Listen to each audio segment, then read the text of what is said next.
O Dharma, incomparavelmente profundo, infinitamente sutil, é raramente encontrado, mesmo em centenas de milhões de anos. Agora podemos vê-lo, ouvi-lo e compreendê-lo, que possamos completamente clarificar o verdadeiro significado dos ensinamentos do Tathagata. O Dharma, incomparavelmente profundo e infinitamente sutil, é raramente encontrado, mesmo em centenas de milhões de anos. Agora podemos vê-lo, ouvi-lo e compreendê-lo, que possamos completamente clarificar o verdadeiro significado dos ensinamentos do Tathagata. O Dharma, incomparavelmente profundo e infinitamente sutil, é raramente encontrado, mesmo em centenas de milhões de anos. Agora podemos vê-lo, ouvi-lo e compreendê-lo, que possamos completamente clarificar o verdadeiro significado dos ensinamentos do Tathagata.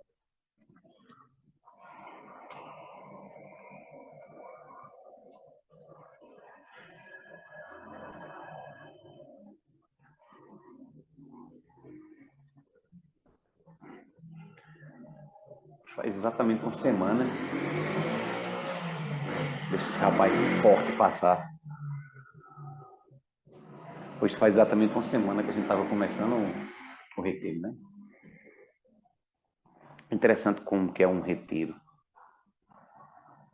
porque são dias que a gente se programa para viver algumas coisas e outras não, né? Eu dizia ao pessoal, né, no domingo, né, no sábado e no domingo também assim, que a gente naquele momento escolheu viver aqueles dias daquele jeito, né? A gente criou na nossa cabeça que sábado, domingo e segunda ia ser desse jeito, né? Então a gente escolheu viver 3 dias de uma forma diferente, sem receber as mesmas informações de sempre, sem receber os mesmos estímulos de sempre. Estímulos que de repente mexem na gente em raiva, ganância, ignorância, ciúme, inveja. Desde tudo isso você pode sentir aqui também, né? No Zendô você também pode sentir todas essas coisas, né? Porque jamais a gente se separa da gente mesmo. Para onde a gente for, a gente sempre vai se carregar. Então o negócio é você e a gente se dar bem logo com a gente, fazer o que a gente precisa fazer, independente do lugar onde a gente esteja, né? E isso é muito forte no Zen, porque o Zen diz que o despertar está em todo canto. Em qualquer situação que você esteja, o despertar está disponível nessa qualquer lugar. E faz parte desse despertar você vê a base do engano que nós criamos para nós mesmos na vida, né? A gente cria uma base e a gente tenta solidificar essa estrutura que a nossa vida está montada, como se aquilo fosse eterno, como se aquilo fosse duradouro, como se aquilo fosse durar para sempre. Só que, como diz a música, eu acho que é Cassia que canta, o para sempre sempre acaba. Por isso que nos resta sempre vivenciar as coisas que nos chegam com atenção, com cuidado, com zelo, porque a gente não sabe bem o que vai acontecer daqui a instantes, né? Mas a gente vive na nossa ilusão como se o amanhã fosse existir, né? Tomara que o amanhã exista, tomara que o daqui a pouco exista, mas a gente não sabe. Mas a gente cria na nossa cabeça uma expectativa, e é importante ter expectativas dentro de um parâmetro, né, que seja saudável, compatível com a realidade, mas a gente deixa coisas importantes muitas vezes para depois, e a vida vai, o fluxo da vida vai seguindo, seguindo, seguindo. Quando menos espera, as coisas apertam um pouquinho, se viram para o lado, vira para o outro. Aí começa a se perguntar: o que é que eu tenho feito? da minha vida esse tempo todo, sabe? Onde é que eu estava que não via as coisas acontecendo? E a gente começa a perceber que não viveu. A gente começa a perceber que estava ausente do fluxo da vida. Realmente não estava acontecendo as coisas. O Buda fala muito dessa palavra, sabe? Despertar. Despertar significa você acordar para um mundo que você talvez tinha criado e tem algumas coisas que fazem total sentido e muitas outras que é apenas ilusão da sua linda cabecinha, da nossa linda cabeça. Aí nessa perspectiva, o Buda fala de compreensão. Compreensão, né? A compreensão, você vê. Só que esse ver, a gente pode ver as coisas como as coisas são, a gente pode ver as coisas só pela metade, ver as coisas só um pouquinho, ou ver também tudo errado, né? Aí o Buda fala desse negócio de compreensão, né? Compreensão correta, ver as coisas como as coisas são. Mas a forma que a gente vê o mundo é tão natural que a gente jura que o que a gente está vendo é como é. E pode ser que não seja, pode ser que seja, mas pode ser que não seja também. A gente está fazendo um curso de ensinamentos essenciais e semana atrasada falei um pouco sobre isso e teve uma pessoa que disse: sim, monge, mas como é que eu vou saber se minha compreensão está certa ou não, né? É uma pergunta muito boa, né? A resposta é simples, mas ver ela na prática que é o complicado. Que é mais ou menos assim. A gente sabe se a gente está vendo as coisas como as coisas são, se o valor que a gente atribui a elas sustenta. Se a gente consegue se relacionar, ver aquilo, realmente. Por exemplo, se eu der um valor de um cachorro a um gato, o gato late? Não, então minha percepção de ver um cachorro como um gato está completamente errada. Isso acontece demais no dia a dia da gente. A gente jura que fulano, cicrano, beltrano são todas pessoas dessa daquela forma. Só que quando a gente se aproxima das pessoas, de repente pode não ser o que a gente realmente achava que era, porque a gente criou uma base enganosa para a gente mesmo.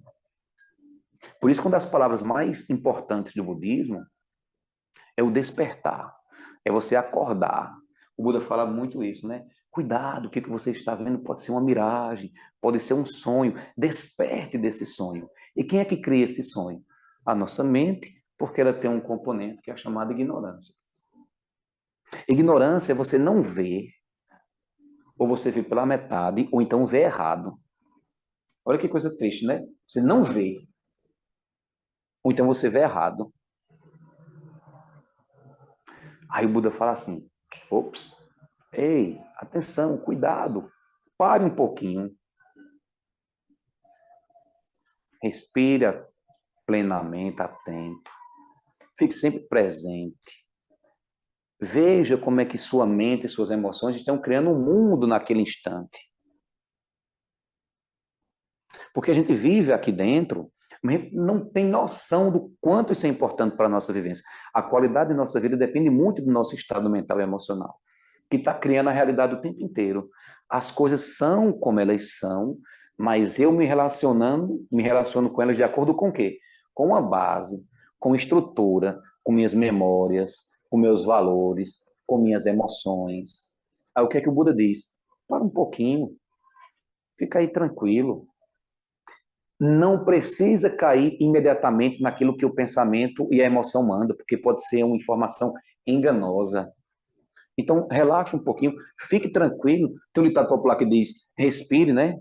Outros dizem, conta de 1 a 10, conta de 1 a 50, conta a vida toda. Porque pode ser que não seja bem assim. Aí quando a gente começa a despertar, a gente começa a perceber que a base que a gente criou não se sustenta mais.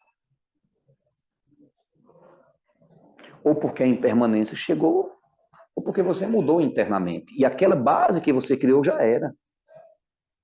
Aí começa uma das coisas mais maravilhosas que a prática espiritual pode trazer para uma pessoa que realmente pratica, que é um deserto. Um deserto espiritual. Esse deserto espiritual é só você que vai. Você pode conversar com as pessoas podem lhe orientar, mas quem passa por esse grande deserto é você. É mérito da pessoa que passa pelo deserto. É uma das coisas que os praticantes menos têm, é acessar esse grande deserto. Porque as pessoas vêm com a ilusão de que praticar é ficar sempre de boa, né? Que praticar é sempre ficar muito bem. Lógico que a gente, quando começa a praticar, quando a prática começa a fazer efeito, a gente tem boas sensações, boas emoções, bons pensamentos, a gente sente a energia do corpo diferente. Tudo isso é verdade, mas ainda é muito pouco. O bom mesmo é quando você está atravessando o deserto, que você sente que as suas estruturas internas estão morrendo, entendeu? E você fica assim meio que sem base. Aí tem algumas pessoas que dizem que é preciso morrer para tudo isso ir embora. Não, gente, o verdadeiro praticante morre em vida e renasce em vida também. Aí isso é muito agoniante, porque o praticante, a pessoa olha para um lado, olha para o outro, e agora? O que eu faço? Mas renascer em vida é justamente isso. É você se dar a oportunidade de criar a realidade sob novas bases. E não a base que você já pegou ali, que a família, que a sociedade montou. Não, a monja Zenshu, que é uma discípula da monja Coen, ela fala muito disso, sabe? Ela sempre fala disso assim. Ver a natureza Buda, acessar a sua natureza verdadeira, não é uma exclusividade de fulano, de cicrano. Isso independe de classe social. Isso independe de nível de intelecção. É natural da gente acessar os nossos estados mais profundos. E segundo o próprio Buda, a gente não acessa simplesmente porque a gente ou não acredita que tem esses estados mais profundos, ou porque não se dedica como é para se dedicar. E o Zen é bem interessante porque o Zen diz, a experiência iluminada está em qualquer lugar. Por isso que quando alguns monges contam as histórias, fala que fulano se iluminou no banheiro, fulano se iluminou, obteve uma compreensão quando estava almoçando, tomando café, jantando, pegando uma par de excrementos. Isso é para dizer que esse estado desperto ele está disponível o tempo todo. Só que a nossa ignorância ou o nosso adormecimento impede que a gente veja aquilo. Mas está disponível o tempo todo.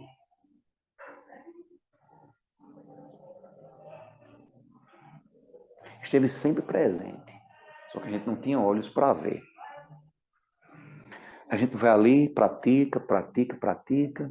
Parece que às vezes estão acontecendo coisas grandiosas, às vezes parece que não está acontecendo nada. Aí um dia, um evento, ou vários dias, faz um plof assim, aí você olha assim, tem coisas que não fazem mais sentido, e outras coisas que não tinha sentido, parece que ganham outro significado. Isso é a beleza da vida também. Porque a vida está cheia de possibilidade o tempo inteiro. O tempo inteiro tem muitas coisas disponíveis. A gente também fala muito de liberdade, né? Só que a nossa liberdade, ela existe, é verdade, mas a nossa liberdade, ela, na maioria das vezes, é uma liberdade condicionada. Porque dificilmente eu vou ver fora da minha base. Só tem um jeito de ver fora da sua estrutura de personalidade, fora dessa base, das suas memórias e tudo que você criou, individual e coletivamente. É você começando realmente a parar, esse fluxo mental e emocional vem e você não cai nele.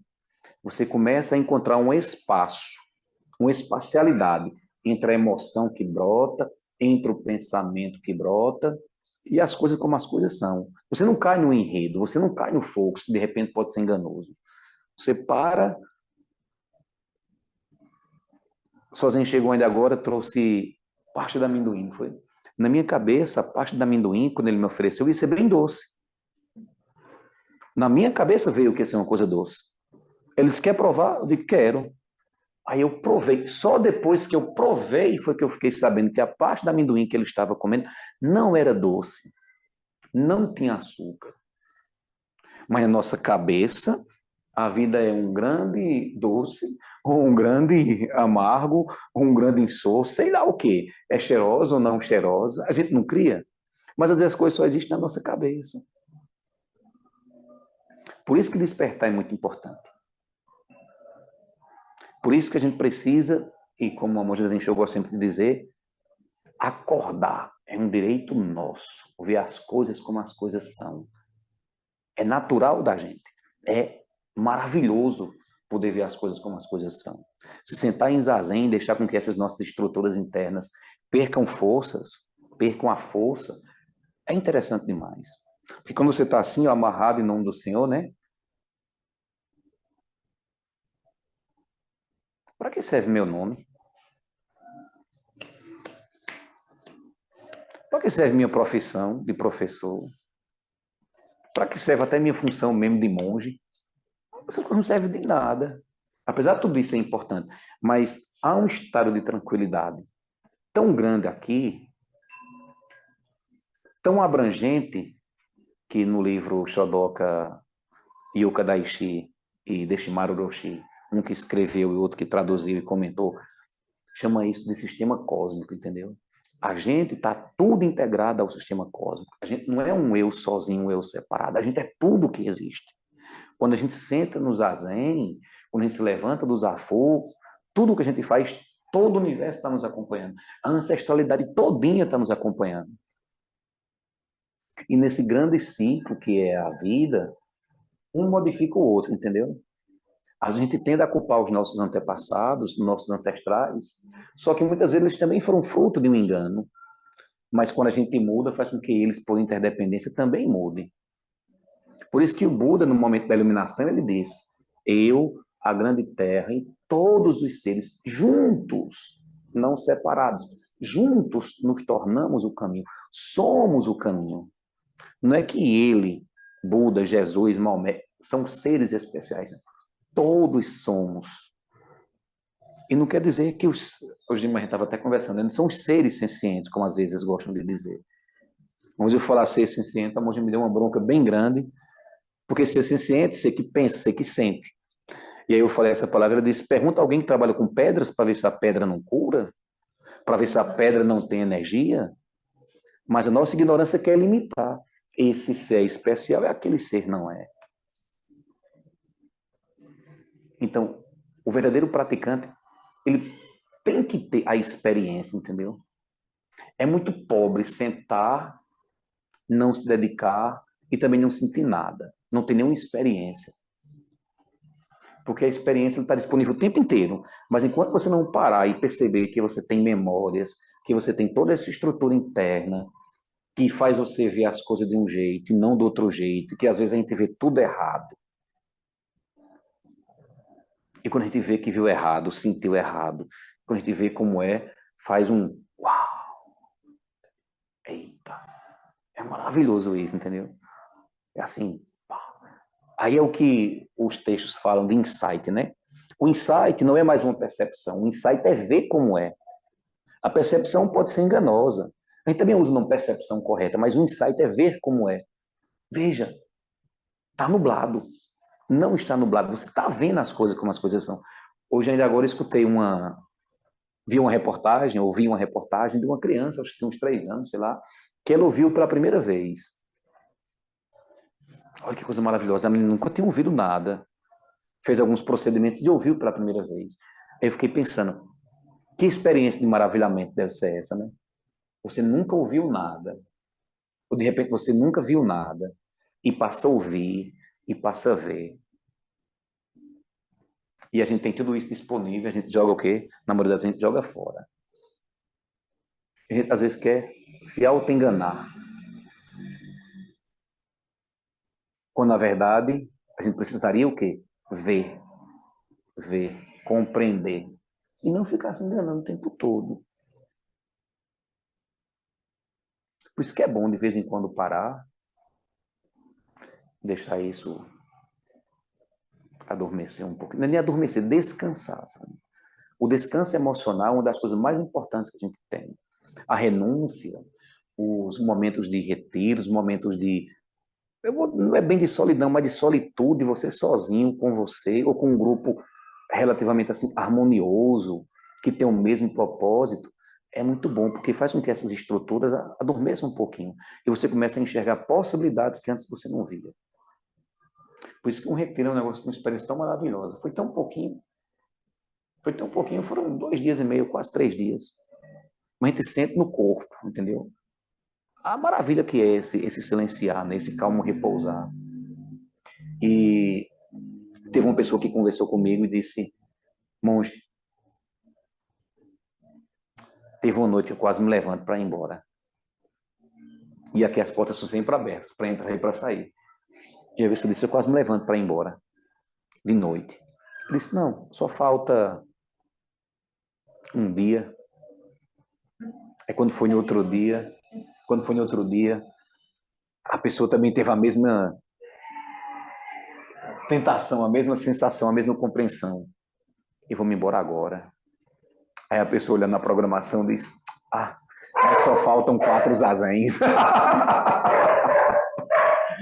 Não é maravilhoso? O cara passou pelas dificuldades, olhou para a programação e disse: não, mas só faltam 4. Isso é um treino de determinação também, sabe? Você olhar é impossível, mas você não cai naquilo que é pintado para você. Você vivencia cada instante. Ficou até o fim? Ficou até o fim. Tá vendo? Só faltavam 4. O que é 4 para quem já fez mais de, sei lá, 12, 10 zazen, entendeu? Então, assim, a vida é cheia de surpresas também, mas é preciso que a gente esteja aberto para as surpresas, né? Porque senão a gente põe uma casca grossa aqui na frente, que as coisas chegam, batem e a gente não vê. E a gente tem muito disso, né? Porque a gente tem muito essa sensação de se proteger, né?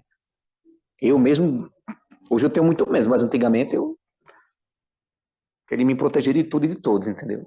Hoje eu tenho isso muito menos, né? Quando a gente compreende um pouquinho as coisas, a gente começa a perceber, não, que nós criamos as experiências, nós criamos a realidade que a gente vive através de nossos pensamentos, das nossas sensações, da nossa compreensão. Olha, amanhã a gente vai falar um pouquinho de compreensão no curso. Se a compreensão estiver errada, está tudo errado. Por isso que o Buda fala das 4 nobres verdades, aí na 4ª nobre verdade, quando ele fala que o sofrimento pode ser extinto, ele diz que tem um caminho, que é o nobre caminho óptimo. O primeiro passo do nobre caminho óptimo é justamente esse, é a compreensão. Geralmente a compreensão é errada, né? Que geralmente a nossa compreensão é errada, por vários fatores. Um dos fatores é a ignorância. E o segundo, eu estava conversando hoje mais cedo com uma pessoa, eu até disse: olha, perceba que a gente sabe que às vezes, conceitualmente, uma coisa ou outra é boa. A gente sabe que conceitualmente comer salada, verdura, frutas é uma coisa boa para a gente. Mas se a gente não tiver a sensação boa, a gente não tiver um mínimo de prazer, a gente não come, mesmo sabendo intelectualmente que aquilo é bom. Aí o Zen diz assim, Dogen Zen Samada diz assim: quando você pensar, pense com o corpo todo. Quando você sentir, sinta com o corpo todo. Não é essa separação de corpo e mente, não, é tudo junto. Quando é na cerimônia de preceitos, que a gente vai entregando um preceito depois do outro, a gente entrega o preceito e aí diz: observa o preceito como você prometeu. Aí a gente também diz: olha, não é observar o preceito, é se tornar o preceito, porque enquanto a gente apenas observa, ele é como se tivesse sujeito e objetos separados. Mas na experiência iluminada, nós somos a experiência. Nós somos o sistema cósmico. É tudo junto. Mas a gente se reduz à individualidade, a gente se reduz à identidade, que é importante a gente ter a identidade. Mas nós não somos essa identidade. Ela faz parte da gente, mas nós não somos isso. Que é outra coisa que o Buda fala. A identidade é legal, beleza que ela existe. Mas andando só preso à identidade, chega uma hora que isso nos limita demais. A identidade limita demais. Até a identidade como monge é muito limitante também. A identidade, de qualquer forma, apesar dela ser importante, ela pode nos limitar. Então, tem hora que eu preciso sair dessa identidade e ver que nós somos o todo. e não uma pontinha de nada. Estava lendo o livro de Thich Nhat Hanh, Os Ensinamentos Essenciais do Budismo. É ensinamentos essenciais, não é? Aquele lá que geralmente tu fala. É esse, né? A essência dos ensinamentos do Buda, de Thich Nhat Hanh. Ele diz assim, é importante que a onda perceba que ela é água e não onda. Isso é uma comparação para dizer assim, boy, o que Thich Nhat Hanh quis dizer, as palavras é assim, boy, tu não é só a tua identidade, tu é muito mais do que isso, tu é o todo manifesto. O problema é que a gente se identifica só com essa partezinha. Aí tem um ditado chinês que diz, nós somos flores do mesmo jardim. Não é bonito isso, né? A gente usa uma roupinha branca, uma roupinha preta, uma roupinha para diferenciar, às vezes, uma denominação da outra, um estágio de prática da outra, mas na verdade é tudo uma coisa só. É a mesma sanga, né? A mesma sanga. Seja cristão, budista, judeu, muçulmano, seja o que for. É uma sanga só, que se expressa de forma diferente ali. Mas quando está na identidade, opa, eu quero me proteger de todos vocês, entendeu? Faz até assim, coisas que a cabeça da gente cria, né? E a gente tende a acreditar, que é tão natural quanto respirar. Aí despertar é sair do engano. Despertar é justamente isso, sair do engano, é acordar. E para a gente encerrar, eu estava esses dias preparando a aula de domingo aí, porque a gente sempre tem essa sensação, né, que estamos indo para algum canto, indo, a gente está sempre fazendo coisas, chegando a algum ponto. Aí, nossa, como isso é ilusório também, porque a gente chega, passa um tempo e vai embora, né? A gente cria causas e condições para viver tal experiência, tal coisa, a gente chega, curte e vai embora de novo. E isso não tem fim. Não tem fim. Só tem sentido dentro da nossa ilusão. Caminhar, não estou dizendo que não é importante que a gente haja na vida, construa coisas, não é isso que eu estou dizendo. Tem que agir, tem que criar coisas, mas sabendo que por aí não tem um ponto final. É importante fazer de tudo para extinguir sofrimento, fazer projetos sociais, fazer tudo, tudo é muito importante. Mas a gente precisa entender que só dentro das nossas ilusões a gente está indo para algum canto. Quando a gente desperta, o despertar é justamente é o começo da parada. O despertar é o começo da parada, entendeu? E dizer que o despertar é o começo da parada não quer dizer que a gente não vai agir. Não, a gente vai agir, porque também não vai sair de forma tumultuada. Não. Calma, veja. Será que é isso mesmo? Olha que coisa boa, a gente pode se perguntar, será que eu estou enganado? Será que eu estou enganada? Será que eu estou vendo as coisas como as coisas são ou não? Isso que é compreensão correta, né? Para ver como é. Eu acho que alguém escreveu alguma coisa aqui. Cadê? Bate papo aqui. É fácil acreditar que somos onda e esquecer que também somos oceano. Aí tem John J. Muth. Isso é o jeito que eu consigo pronunciar o que Esther colocou aqui. Para baixo aqui. Opa! Agora sim. Vamos encerrar. Vamos curtir o sábado. Porque o sábado promete muito, né? Magnífico estar tocando aqui, certo? Vocês que estão em casa, talvez não estejam ouvindo. A gente faz assim com tudo aqui, com a Pablo Vittar, com a Anitta, com chiclete com banana. É o zazinho que eu mais gosto, é quando tem chiclete com banana, né? Com o Zé dos teclados. Mas nunca tocaram Marília Mendonça, ainda bem. Não que eu não goste de Marília Mendonça, certo? Que os meios de nossa prática, todos os seres, que possamos nos tornar o caminho iluminado. Eu gosto tanto de Marília Mendonça, que a gente fez até um retiro falando de Marília Mendonça, não foi? Então, para você que está em casa, um abraço. Escutem qualquer coisa que lhe faça bem.